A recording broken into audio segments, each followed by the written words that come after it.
Hi, this is Greg Jones, 1623 Custom Harmonicas, your Seydel dealer and Seydel tech. And in today's video, I'm going to demonstrate how I replace a reed. And this is not necessarily a process that I recommend for everybody, but I'm just going to show you how I do it, just in case you're interested for your own interests. So I'm going to adjust the camera, and we'll start here. So in this case, I'm going to have to use a posi drive screwdriver. Sometimes a Phillips head will work, and I think the industry is slowly changing to use more Phillips head screwdrivers, but there's still plenty of these posi type screws around. And so I'm going to get these screws out. In this particular instance, the reed that's broken is a 10 reed. Let's see if we can get.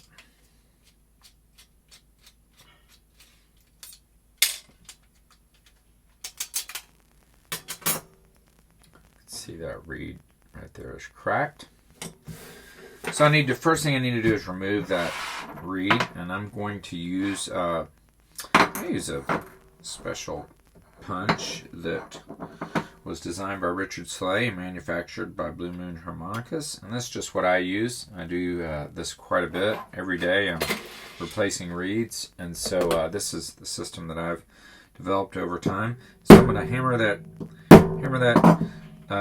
punch that rivet out, and we'll see the broken reed there, and that's going to be thrown away. And I save the rivet because I reuse the rivet, and I've found that to be the best system for me. Because I do this so frequently. It may not be for others, and I certainly respect that, but for me it's the best system. Now, this particular harmonica is a low D flat, so that means our 10 hole is going to be a D flat note, or a C sharp in harmonic, which means it's the same in harmonic is the word you'll use for that. So what I'm actually going to do in this case, I'm going to look for at minimum of D note. If I have an E flat, I think I have an E flat. I have all my reeds and special organizers that I had custom built, and so that's the way I'm able to work so efficiently. Is I have all the reeds. I get the reeds by the thousands in advance and organize them in these by the different notes and octaves and reed lengths, and I have these for chromatic, for concertos, and for diatonic. So anyhow, now what I'm going to do is I'm going to place that rivet in the reed, and I do that.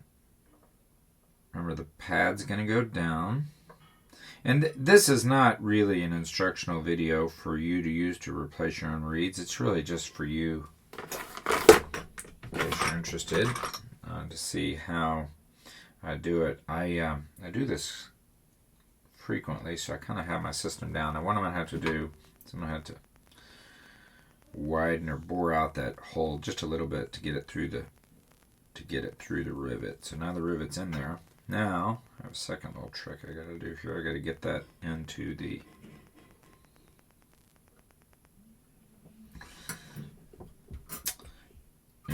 reed plate, and that can be a little bit of a trick too. So it's barely in there right now, and remember, when that rivet goes in there, you want some tension in there, and that's what holds the reed in place. So what I do now, tap it in, and now it's in there, it's set, it's laying flat, it's solid. Now what I'm going to have to do is line it up. Now that I've done that, let's see. Okay, still not lined up. That can be a real trick, I'll tell you. And even though replacing a reed is really a simple process, when it works perfectly, there's 100 little things that can go wrong, and that's kind of one of the challenges. So, all right, I'm getting a good ring there. So let's see what note we got in there. So even though a reed is marked and sold to be a certain pitch, that's not really reliable. They're usually going to be off a little bit. In my case, I don't really care because I'm going to retune it. I'm going to precisely tune it anyhow. And in this case too, I want to tune it down. So let me get this to where I can see what note we got.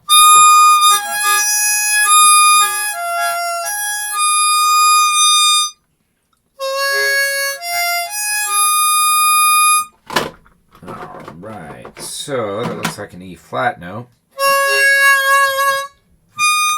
And so now what I'm going to have to do is I'm going to have to tune that note down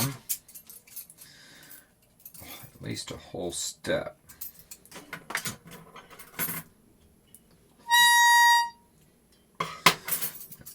Okay.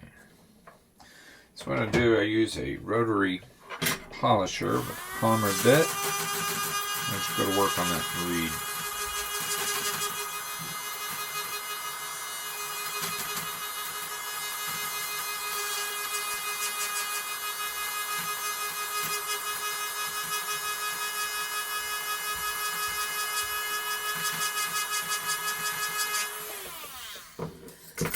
Let's see what note we got. Okay, so I have the note is tuning out to be just a little bit sharp still. Let's come down a little bit. It's really easy to tune a note down. Looks like I got a little bit more to go there.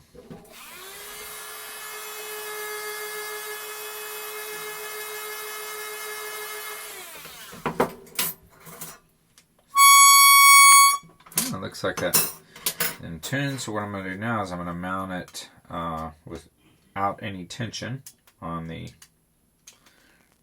reed plate and do another play test.